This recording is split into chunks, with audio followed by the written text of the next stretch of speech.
Mesdames et messieurs, merci beaucoup de rester avec nous pour cette deuxième partie. Mehdi El Aribi, il n'y a même pas 3 jours, peut-être personne en Algérie le connaît. Maintenant, il est devenu sujet de beaucoup de débats officiels et officieux en Algérie, en dehors de l'Algérie, puisque apparemment, M.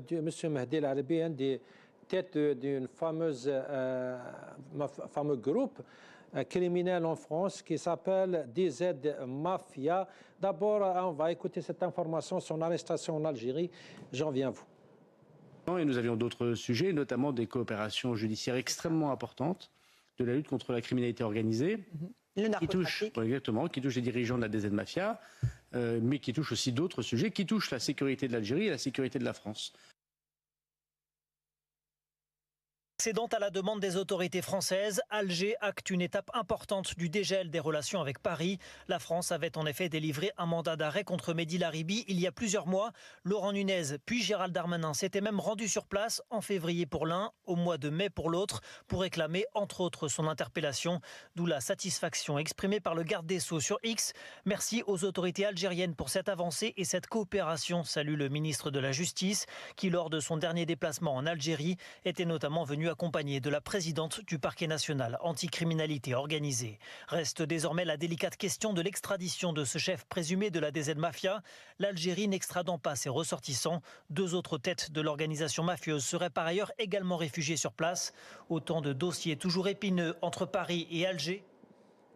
Monsieur Djemal Ghassoum, on a entendu les responsables français considèrent cet individu, ce groupe, comme touche la sécurité nationale. Donc, ils ont insisté à Alger qu'on arrête les individus qui s'enfuient vers l'Algérie. On a, d'après ces informations, l'Algérie a arrêté monsieur Mehdi El Aribi, même si on n'a aucune confirmation officielle chez nous en Algérie. D'abord, vous comprenez ce silence de la part de l'Algérie? Tout d'abord, d'après les informations qui fusent et qui ne sont pas forcément vérifiées, il serait sous contrôle judiciaire. C'est ce que j'ai cru comprendre. Ensuite, sur la question de la coopération judiciaire, j'aimerais juste souligner qu'une coopération judiciaire n'est pas une injonction judiciaire. Et par conséquent, la coopération, c'est dans les 2 sens.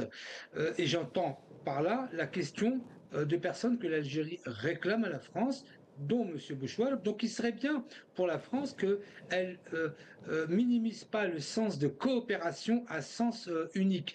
Donc il y a la question des extraditions judiciaires. L'Algérie, effectivement, n'extrade pas ses ressortissants. Ils pourraient être jugés sur place, ce qui a déjà été fait dans d'autres affaires. Mais en tout cas, que la France comprenne aussi que ce n'est pas le seul pays à réclamer l'extradition de certaines personnes qu'elle veut juger sur son territoire, mais c'est dans les 2 sens. La question du silence des autorités algériennes, bien évidemment qu'elle s'inscrit forcément dans une question, entre parenthèses, de rapport de force. C'est une occasion pour l'Algérie de dire que oui, mais la coopération, c'est dans les 2 sens. Et de ce point de vue, j'appuie complètement les autorités algériennes. Mais le fait que vous avez dit que d'après des sources officieuses, d'après des informations, il a été mis sous contrôle judiciaire, c'est normal déjà le fait que nous, les Algériens, on ne sait exactement pas qu'est-ce qui se passe avec cet individu, avec cette affaire. On reçoit des informations de la part des médias français et des officiels français, puisque même Darmanin a fait citer l'Algérie.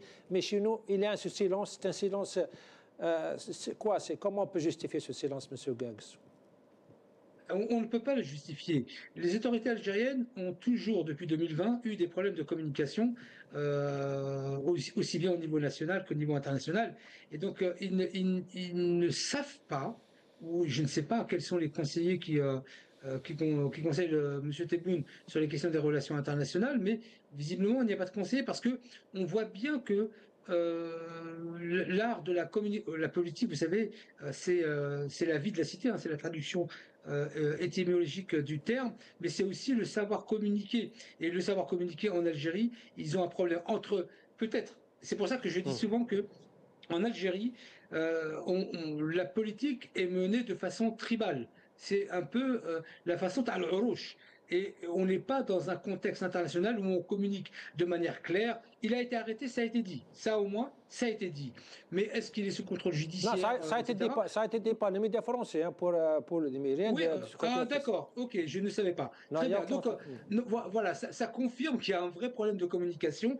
En Algérie, on ne sait pas communiquer. Je ne sais pas qui sont les personnes chargées de communiquer aussi bien au niveau du ministère de la Justice, au niveau aussi du ministère des Affaires étrangères. Ça le concerne aussi dans ses prérogatives, mais en Algérie, on ne sait pas communiquer. En Algérie, on ne sait pas communiquer. Monsieur Les Bailey, cette affaire qui a fait beaucoup de bruit en France, chez nous, c'est le silence de mort. Vous comprenez ce silence d'abord. Deuxièmement, cette arrestation, le fait qu'il soit mis sous contrôle judiciaire, est-ce que ça peut dégeler les relations entre l'Algérie et la France? Ça peut aider à améliorer cette relation?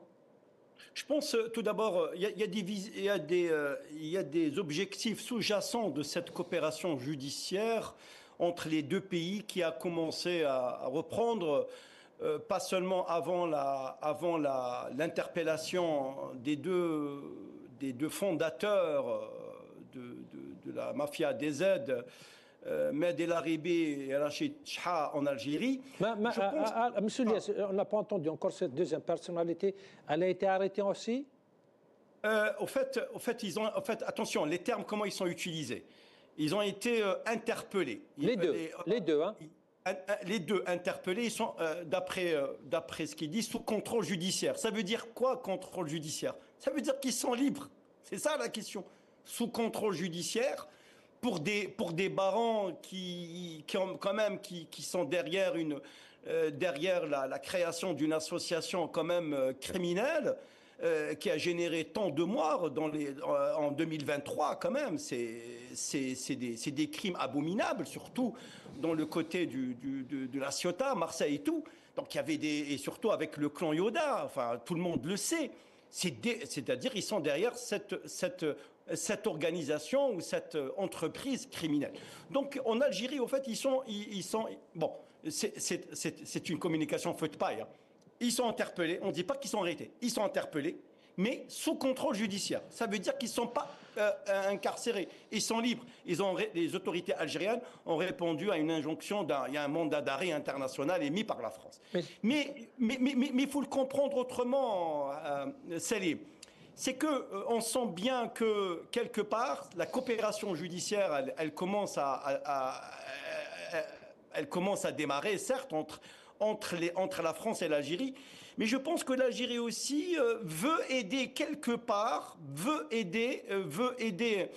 Bon, c'est ma lecture, hein, veut aider le gouvernement français de marquer des coups face à l'extrême droite, parce qu'on est quasiment à l'aube on est en 2027, il nous reste quelques mois aux élections présidentielles. Si le gouvernement français, au fait, il faut qu'il capitalise à partir de cette interpellation, cette arrestation. Parce que la mafia des aides devient un problème de sécurité majeur en France. Et surtout qui inonde et qui pose beaucoup de problèmes un peu dans les banlieues, dans la quasi-banlieue du sud de la France. Donc forcément, il faut donner un coup de main au gouvernement français, de dire voilà, nous sommes capables et que les relations avec l'Algérie sont des relations qu'on peut pas les couper, qu'on peut pas les mettre de côté, et que l'Algérie est un partenaire important dans la lutte contre la criminalité, et que la sécurité de la France aussi, c'est quelque part la sécurité de l'Algérie et vice versa. Mais quelque part, la coopération judiciaire, elle va dans un seul sens, c'est-à-dire que l'Algérie, elle donne satisfaction aux demandes françaises. Qu'en est-il du consul ou de l'agent consulaire qui est toujours incarcéré ici en France?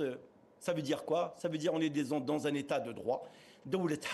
C'est que le politique ne peut pas exercer sur le judiciaire pour libérer...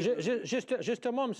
Lies Bailey, vous avez parlé de cette ampleur, la mafia des aides, ce danger hein, sur la société française. Vous pensez que peut-être l'Algérie va utiliser, après Christophe Glaise, elle va utiliser ce personnage comme carte de chantage pour, bien sûr, ce fameux agent consulaire que l'Algérie fait tout ce qu'elle peut pour les récupérer? Non, je pense que l'Algérie, enfin, d'après, on essaie de faire en fonction de nos connaissances. Je pense que les autorités algériennes fonctionnent coup par coup, en fait. Ils n'aident pas coup par coup. C'est-à-dire, on essaie de répondre aux demandes françaises et aux demandes internationales, parce que la France, elle a émis un monde international. Donc, il faut être correct vis-à-vis d'un monde international, donc il faut l'exécuter. Hein. Donc voilà, à la fois satisfaire les demandes françaises et les demandes internationales, c'est-à-dire la justice internationale. Et finalement, le cas de Christophe Glaise, il pose encore problème. Au fait, c'est que les autorités algériennes veulent, tout le monde est sûr et persuadé qu'ils veulent libérer Christophe Glaise en contrepartie la libération de l'agent consulaire, c'est-à-dire vous me libérez l'agent consulaire, je vous libère Christophe Glaise. Mais je pense que l'agent consulaire ne peut être libéré que sur une décision de justice qui n'a rien à voir, qui n'est pas soumis à une pression du politique.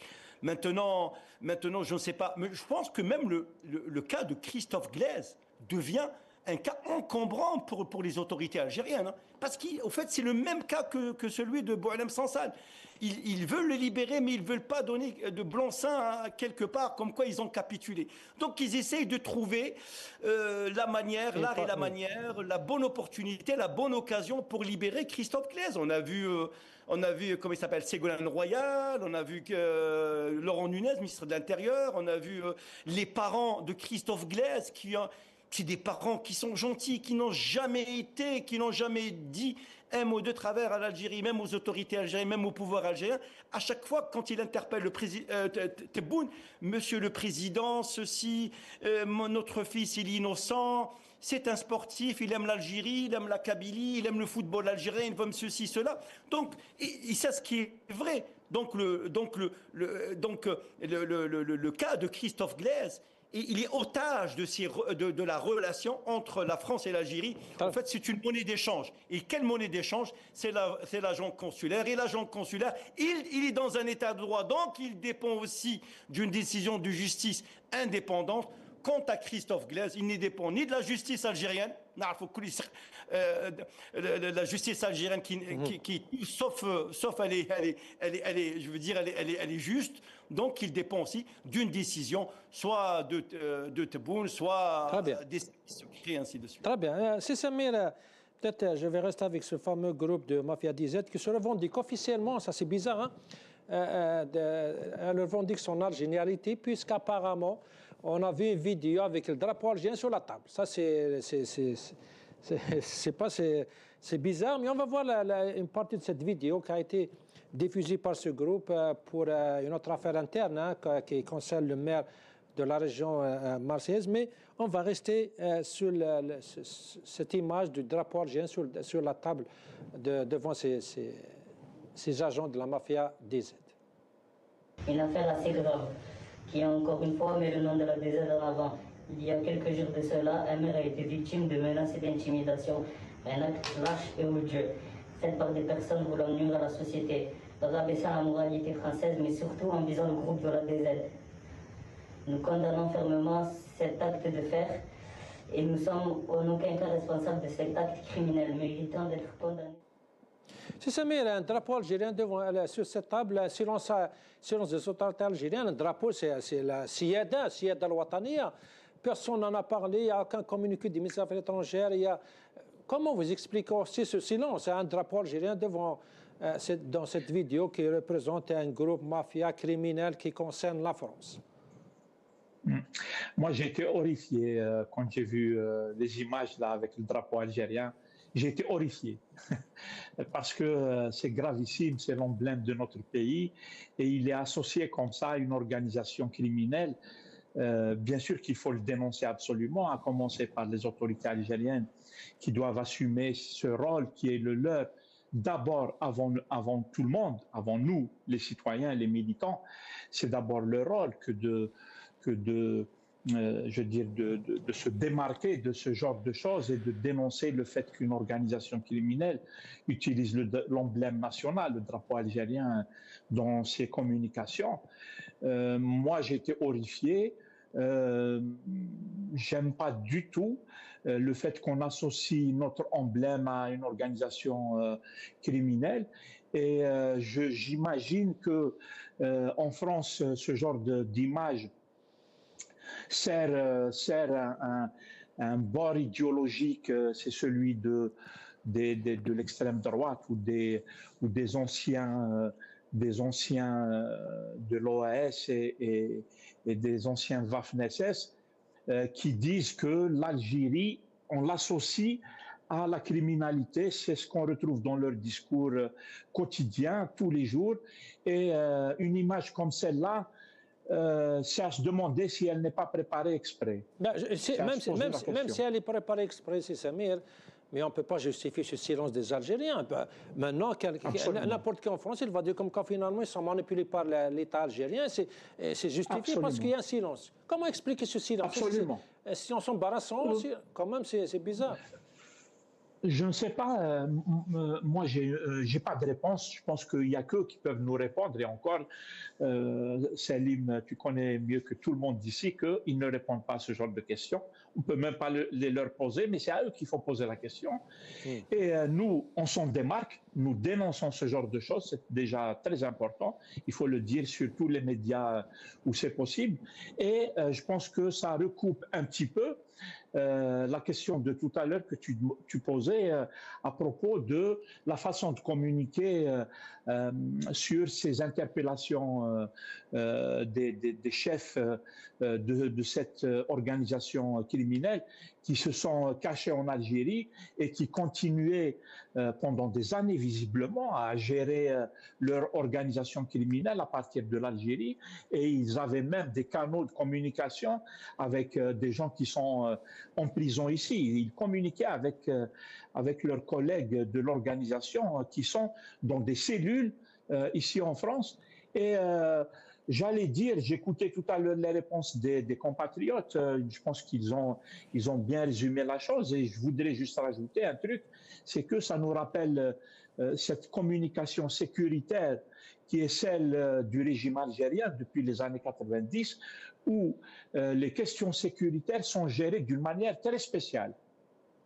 Par exemple, s'agissant des attentats, des terroristes qu'ils arrêtent, ou de n'importe quel type de communication liée à la question sécuritaire, elle est gérée d'une manière très opaque, très directive comme ça, et il ne donne absolument aucun élément pour qu'on comprenne. Il te donne l'information, elle est très formatée.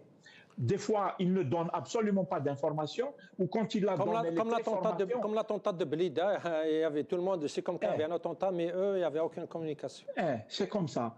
Ils contrôlent les journaux d'une manière très sévère par rapport à l'information sécuritaire. Nous le savons, les communiqués et tout, ils ne sont pas rédigés par des journalistes, mais par des militaires. Et je pense que cette affaire, elle a l'air d'être gérée comme on gère les affaires sécuritaires habituelles en Algérie, c'est-à-dire pas de communication ou une communication très clairement formatée et qui n'accepte aucun questionnement. On ne peut ni vérifier, ni questionner, ni rien du tout. Très bien. Très bien. Monsieur Djemal Ghessoum, votre avis sur ce drapeau-là, parce qu'on parle de l'amour de l'Algérie, c'est ça, aimer l'Algérie, c'est aimer son drapeau, lui donner le respect. En Algérie, si tu essaies d'insulter le drapeau, de le faire quelque chose, tu peux entrer en prison. Là, on voit ce groupe criminel est en train d'utiliser le drapeau algérien dans ses communications, et chez nous, il n'y a aucune réaction. Je ne souscris pas à l'analyse de Samir. Un État dénonce des actes d'un autre État. Elle ne dénonce pas un acte d'une organisation criminelle telle que la DZ Mafia. Ce serait se mettre à son niveau. D'un point de vue de la communication, heureusement qu'ils n'ont pas dénoncé ce fait. Un État ne se met pas au niveau d'une petite organisation criminelle, aussi dangereuse soit-elle. Sur la communication, ça serait très grave. Je parle de drapeau, je ne parle pas de ce groupe comme tel, je parle du fait d'utiliser ce drapeau qui est la souveraineté d'un pays. Les autorités algériennes ne vont pas se rabaisser à dénoncer l'usage du drapeau algérien par une petite organisation criminelle. Oui, c'est exactement ça. Ensuite, il faut revenir un peu à la genèse. Vous savez qu'avant la DZ Mafia, il y a la Mocro-Mafia. D'accord? Cette Mocro-Mafia, c'est à peu près le même standard que la DZ Mafia, mais pour le Maroc qui est en Hollande. Et ça, depuis de nombreuses années, avant même la création de la DZ Mafia. Aujourd'hui, à Marseille, je suis né près de Marseille, enfin, je n'ai pas vécu longtemps, mais je vois un peu la psyché. C'est qu'aujourd'hui, la DZ Mafia a été créée par Mehdi Laribi en principal, qui est un Algérien d'origine, en principal. Mais aujourd'hui, ce qu'il faut bien comprendre sur la DZ Mafia, et ça c'est quelque chose qui est constaté notamment par M. Boer, qui est un criminologue de haut niveau, et par pas mal d'observateurs du monde criminel en France, la DZ Mafia n'a d'Algérien que le nom, sauf celui de son fondateur. Aujourd'hui, la DZ Mafia, qui commence à s'installer partout en France. Ça a commencé effectivement à Marseille, la Ciotat. Ça commence à arriver vers le centre de la France et ça commence même à arriver vers le nord de la France. Mais toute cette extension de la DZ Mafia n'est pas du tout algérienne. Les groupes qui représentent la DZ Mafia n'ont rien d'algérien, ni d'origine, ni de nationalité. C'est quoi leur message en mettant le drapeau algérien sur cette table? Non, c'est le fondateur de la DZ Mafia est algérien. Il a posé une marque. C'est un peu un marketing. Et il a posé une marque au même titre que la Mocro Mafia en Hollande, en Belgique et tous les pays aux alentours. Mehdi Laribi a apposé une marque. C'est du marketing en disant DZ Mafia. Mais l'articulation et l'organisation qui s'ensuit n'a absolument rien d'algérien. 99% de cette organisation criminelle n'ont rien d'algérien. Donc, on est sur une question purement marketing, parce que vous savez qu'en France, à chaque fois qu'on dit le mot Algérie, ça fait réagir de toute façon tout le monde. Il n'y avait pas besoin d'une organisation criminelle. Hein. Vous mettez un Morgène qui vient d'Algérie, ça fait réagir tout le monde. Donc évidemment qu'une organisation criminelle, évidemment. Mais en tout état de cause, ne vous trompez pas sur l'analyse de cette organisation criminelle. Seul le fondateur est d'origine algérienne. 99,99% de la DZ Mafia est constituée de toutes les nationalités et de toutes les origines. Il faut remettre le contexte du drapeau seulement dans un marketing et pas plus que ça. Très bien, très bien. Maintenant, on va essayer de passer à dernier sujet, la place de l'institution militaire dans la vie politique en Algérie.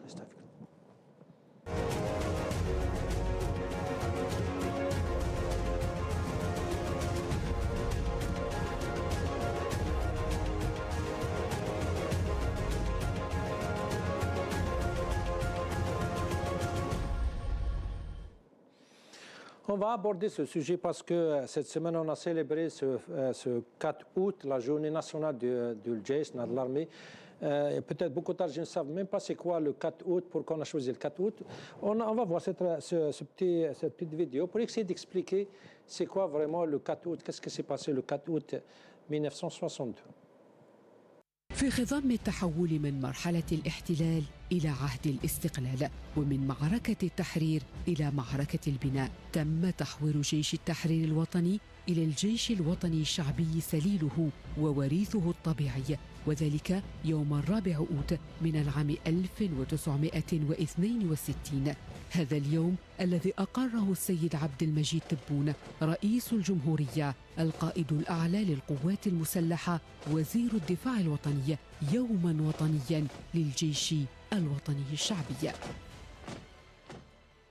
Donc, encore une fois, le débat populaire, hein, c'est la place de l'armée dans la vie politique. Est-ce que sa place est dans les casernes, à essayer de protéger nos frontières, ou sa place est dans la vie politique, à choisir les présidents et à choisir les responsables. D'abord, peut-être, je vais commencer avec vous, M. Liège Bailey, mais j'aimerais bien d'abord écouter M. Tebboune. Il a répondu à cette question. Est-ce que l'armée elle s'en mêle, si je peux dire, elle se mêle de la politique en Algérie. On va écouter M. Tebboune ce qu'il avait dit. هادو اللي يقولوا شعارات مدنيه مش عسكريه هم الناس اللي خداو طريحه من عند الجيش الوطني الشعبي لما بغاو يستولوا على الحكم بالقوه. البلاد هذه لازم تتحطم بصفه ولا اخرى. فركتها من الداخل جربوا معنا كل شيء من زمان هذه سلميه مش مدنيه عسكريه مدنيه مش عسكريه هذا نفس الشعار في مصر في الثمانينات نفس الشعار في والجيش خرج من السياسه خرج من السياسه راه في بالك 12 سنه 15 سنه خرج تماما من السياسه وفات المهنيه بغاو يفركتوا الجيش طالقينهم يسبوا في الجيش ويسب كذا وماذا وين شفت تحكم عسكري عندنا هنايا وين ما بقاش يدير السياسه الجيش خطا ما بقاش يدير السياسه الجيش خطا ما بقاش يدير السياسه الجيش مسيو الياس جبالي لي تري كلير يعني ما بقاش الجيش ما بقاش يدير السياسه ceux qui parlent de ce fameux CSA ou le GIS, c'est qu'ils aiment, ils veulent déterrer le pays, par l'Algérie. Comment vous jugez ce débat pour ceux qui sont du pouvoir? Il n'y a aucun débat. C'est clair que l'armée, elle ne se mêle pas de la politique. Elle est là pour protéger l'Algérie et la Constitution. Mais par contre, pour l'autre côté, c'est clair, c'est l'armée qui gère, c'est l'armée qui décide. En fait, pour être honnête avec vous, Salim, cette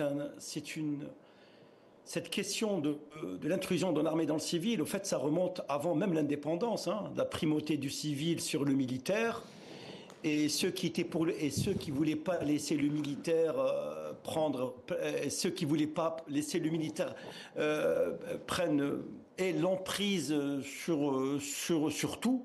Au fait, ça a été depuis avant l'indépendance. Avant l'indépendance. Il y a deux visions qui sont posées. Je veux dire, même à Shohadatana ou les révolutionnaires, la vision civile et la vision politique. On ne va pas refaire l'histoire, mais laissons l'histoire se faire toute seule. On la laisse, il faut ouvrir les archives. C'est que le militaire a toujours voulu s'imposer dans toutes les équations. Le militaire, il a fait son œuvre, c'est normal. Jusqu'en 62, mais après 62, le militaire aussi, il a été renforcé aussi. Il a renforcé d'une manière maladroite ou d'une manière qui ne devait pas être.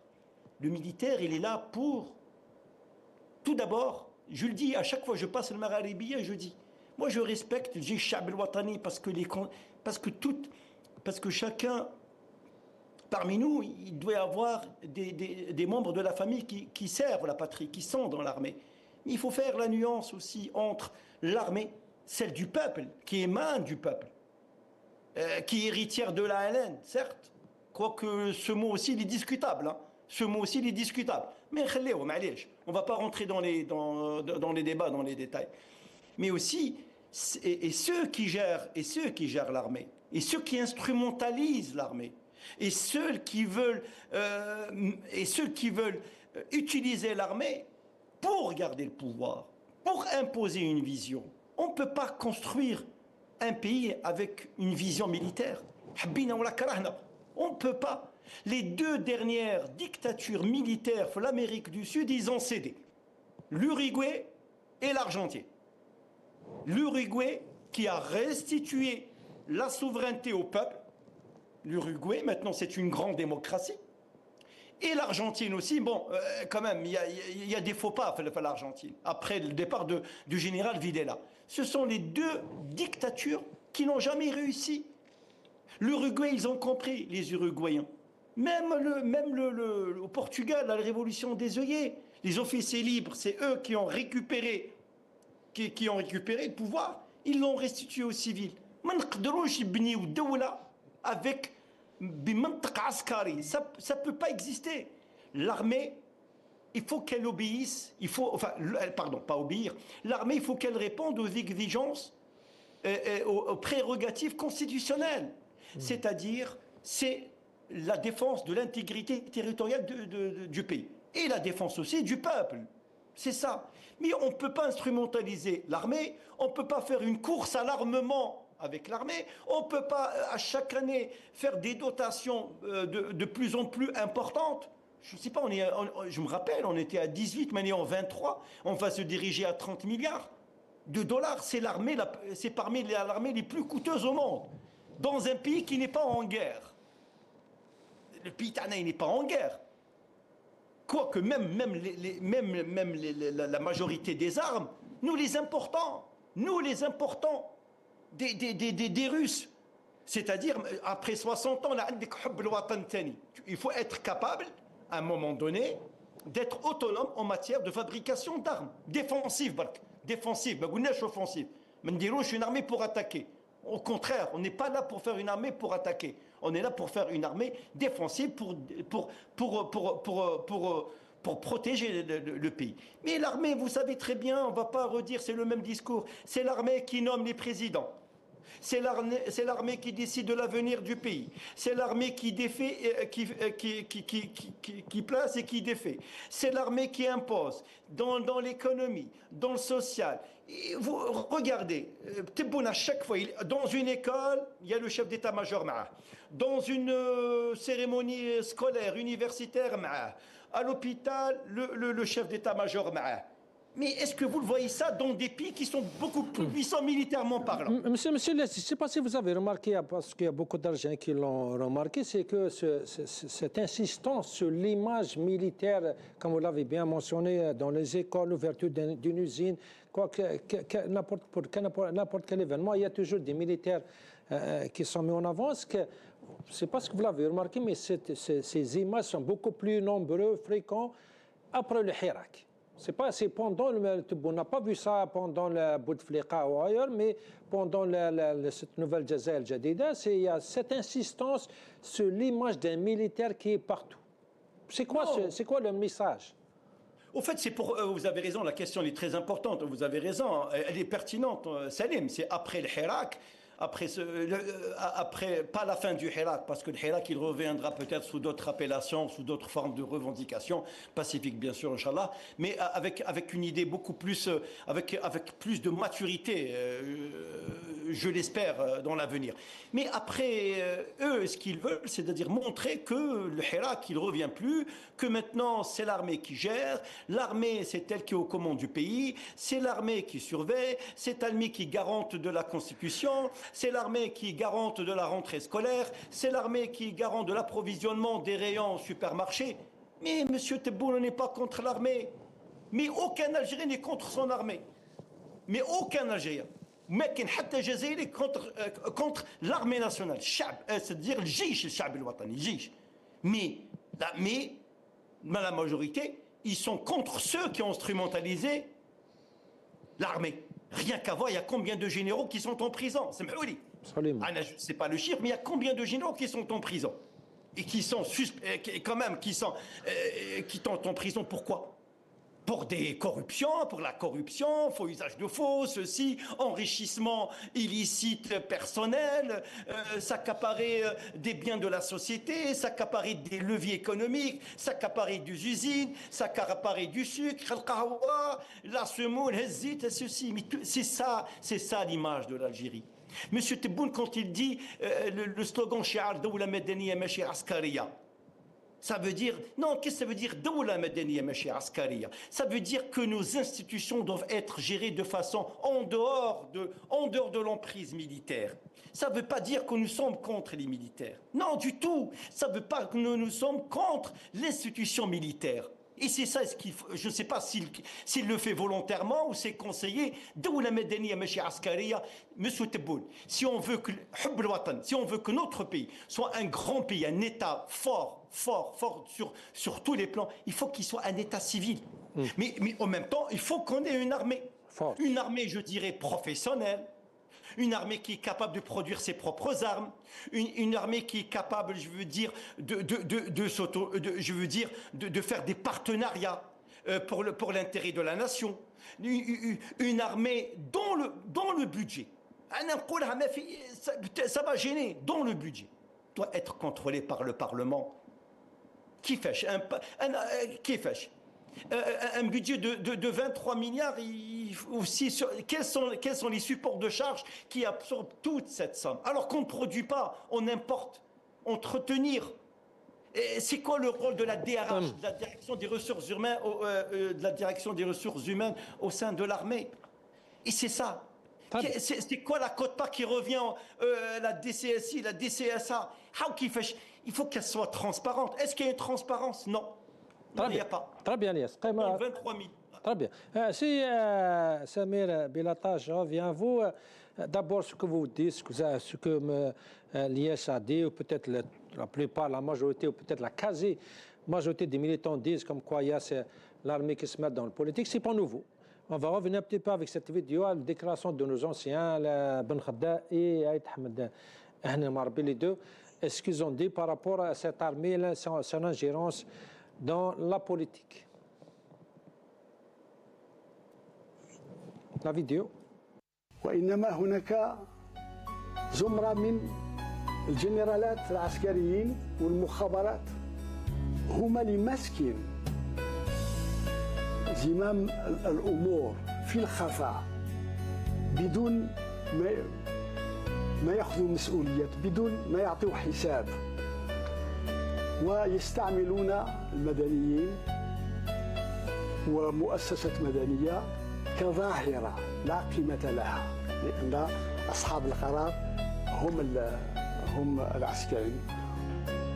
L'armée est au service de la nation, c'est-à-dire qu'elle est sous l'autorité directe et absolue du gouvernement qui exprime la souveraineté nationale.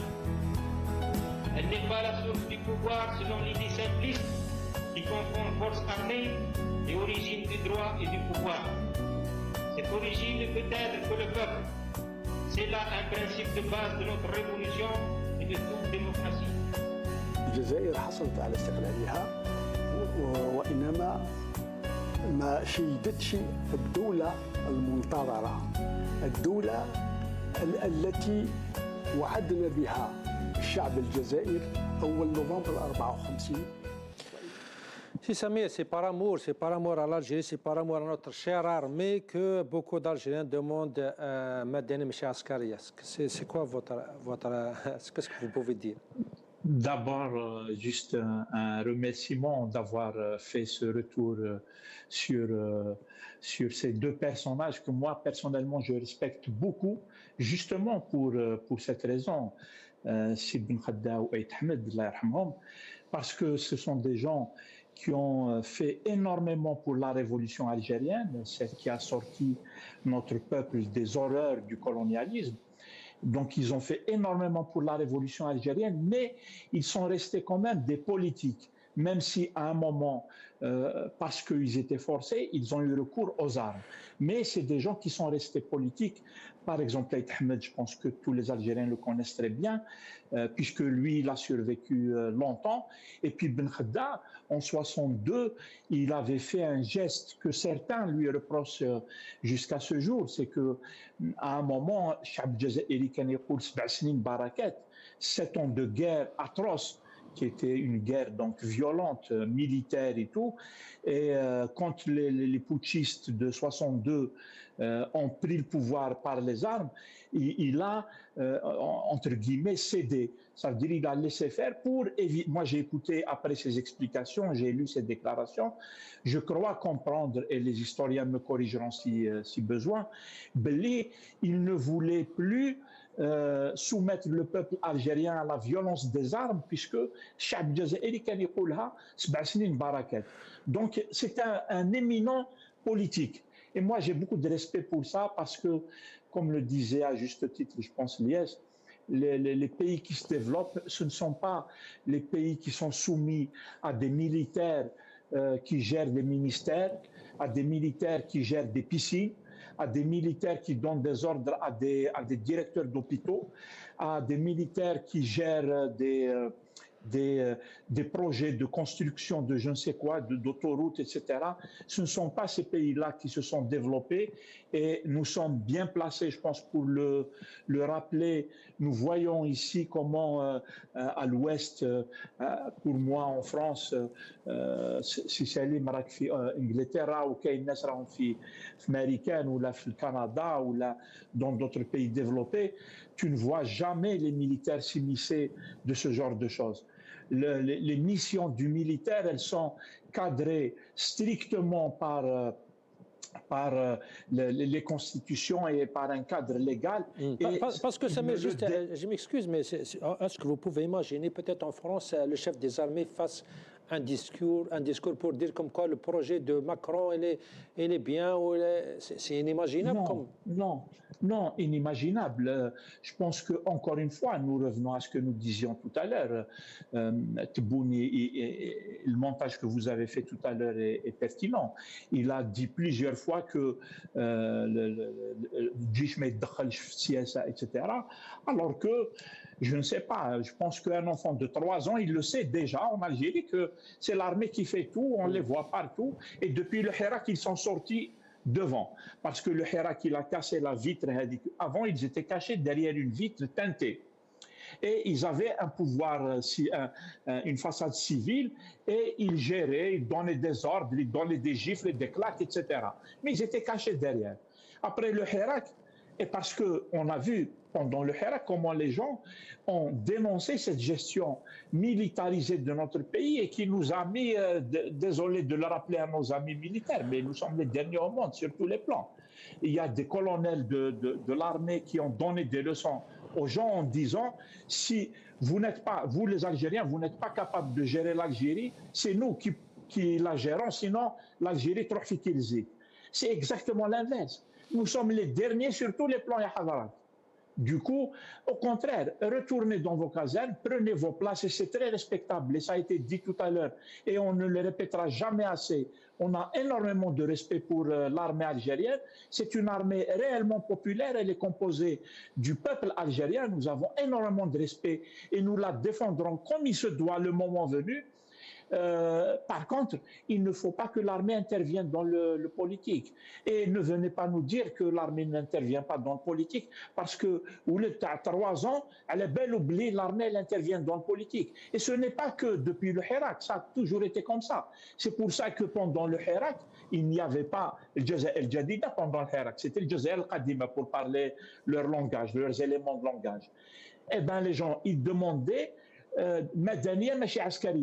parce que les Algériens savent que ce sont les militaires qui gèrent. Mais les militaires, les appelés et tout, non. فيها قيادة عسكرية, c'est قيادة أمنية, c'est des sécuritaires, c'est pas tous les généraux. C'est quelques-uns. Pendant les années 90, on a vu qui avait fait le putsch de 1992 et qui avait mené une guerre contre les civils. On lui a dit de rappeler ça, on lui a dit بلي هذوك اللي يقولوا مدنيه ماشي عسكريه اللي داو طريحه في التسعينات. شكون اللي دا طريحه في التسعينات يا حضرات؟ الشعب الجزائري اللي دا طريحه في التسعينات. Il y a eu des dizaines, des centaines de milliers de morts du peuple algérien, quel que soit, qu'il soit laïque, islamiste, qu'il soit من أجهزة الأمن, c'est tous des Algériens. وهذوك اللي داو طريحه monsieur يا حضرات. Et du coup, non, je pense que notre pays, justement, il a ce problème. Et il l'a rappelé très très bien avec des termes qui sont très très clairs. Des militaires qui gèrent, c'est eux les maîtres de la place et ils ne rendent de compte à personne. Même الهضره تاعي هكا انايا لو كان راني قدامهم كان يرفدني يقول له جيبوه. Tu vois, on n'a pas le droit de dire ça, on n'a pas le droit de critiquer. Et je pense que dans un pays qui se respecte, un pays qui respecte son peuple et un pays qui, je veux dire, un pays qui a besoin d'aller de l'avant, de se développer, d'affronter les défis qui sont les défis actuels du monde qui deviennent de plus en plus violents, l'armée doit reprendre sa place et laisser les Algériens gérer. Les Algériens ont les capacités de gérer beaucoup plus que ce qu'ils sont en train d'affirmer, ces gens qui nous dirigent par la force. Très bien, peut-être je vais vous laisser 1 minute chacun pour le dernier mot. Je vais commencer avec vous, M. Ilyas Jbaili, un dernier mot, peut-être un message d'espoir, si je peux dire. C'est pas parce que c'est vrai que le tableau il est noir sur beaucoup de niveaux, mais est-ce qu'on peut espérer, malgré l'insistance du pouvoir à suivre ce chemin, que peut-être ne mène pas vers de bonnes choses, mais est-ce qu'on peut avoir ce message d'espoir, Ilyas, mais honnête, un message honnête d'espoir? Oui, au fait, on n'a pas le choix on n'a pas le choix parce qu'à partir du moment où nous avons décidé de construire un État de droit et de démocratie en Algérie, il faut y aller. Donc, la décision a été prise. Le Chab, il a décidé قال لك نحب نبنيو دولة نحب نبنيو الدولة. C'est le slogan d'un Chab. Le Chab, il veut un État civil. Le Chab, il veut un État il veut la démocratie. Il veut la démocratie. Il veut justice indépendante. Il veut la fin de la corruption. Il veut le développement des libertés. C'est des revendications basiques.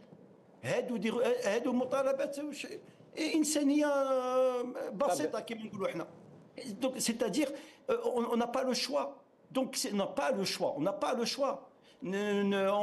Peut-être on va être freiné 1 an, 2 ans, mais ça repartira. Donc chacun doit prendre ses responsabilités, CDS. Chacun doit prendre ses responsabilités. La première responsabilité, c'est l'opposition. La première responsabilité, c'est l'opposition. L'opposition doit politiser ses revendications, doit faire face à ses responsabilités, doit appuyer toutes les déclarations qui sont louables, doit être derrière tout ce qui mène vers le changement. On n'a pas le choix. Très bien. On n'a pas le choix. Tarq Ibn Ziyad, واش قال لهم؟ العدو وراءكم والبحر العدو امامكم والبحر وراءكم. La même chose. Nous, en face nous, c'est un régime qui veut pas changer. Donc il faut le pousser de façon pacifique. Très bien. Très clair. Un changement, parce que la clé du développement de l'Algérie, la clé, le seul, il y a une seule clé, il n'y en a pas deux, qui est l'origine, la copie, c'est le changement tôt ou tard. Très bien, Elias, très bien. Si Samir, un dernier mot, 1 minute, on a encore un message d'espoir. Chacun doit prendre ses responsabilités. Ouais. Et un message d'espoir, il faut le dire sincèrement, parce que c'est très difficile d'avoir de l'espoir dans un contexte comme ça. Franchement, moi, j'ai beaucoup d'espoir, bien sûr. Surtout que avec l'âge et tout, tu sais, pendant des années, on a milité. Et c'est vrai que le peuple algérien, il était plutôt silencieux, il était résigné. Pendant des années, ça a duré. L'Akh Salim, il s'en souvient, puisque nous discutions déjà sur le Maghrébien depuis je ne sais plus quelle année, là. Et mais c'est fini, on ne peut plus désespérer. Le peuple est très conscient de ce qui se passe. Le peuple, il a fait ses revendications, il a tracé une feuille de route, etc., etc. Du coup, c'est une question de temps. Et le temps politique le disait si bien l'ami Elias, le temps politique, ce n'est pas le temps d'un être humain. Il ne faut pas il ne faut pas s'exciter, etc. Parce que les peuples, ils ont un temps, il est beaucoup plus lent que le temps d'un être humain. Peut-être même on ne sera plus là. Mais le peuple algérien a déjà dit son mot et ça, c'est un des plus grands acquis. Il n'y a rien à dire. Super, super. Merci beaucoup, Samir Belatache, militant politique à partir de Paris. Je vous remercie, M. Elias Jbeili, ingénieur économiste et militant politique à partir de Paris. Merci beaucoup. Et bien sûr, M. Djamel Ghessoum, analyste politique qui était aussi avec nous à partir de Paris. Je vous remercie, chers téléspectateurs, d'être restés avec nous. Inch'Allah, je vous donne rendez-vous demain. Assalamu alaikum wa rahmatullah.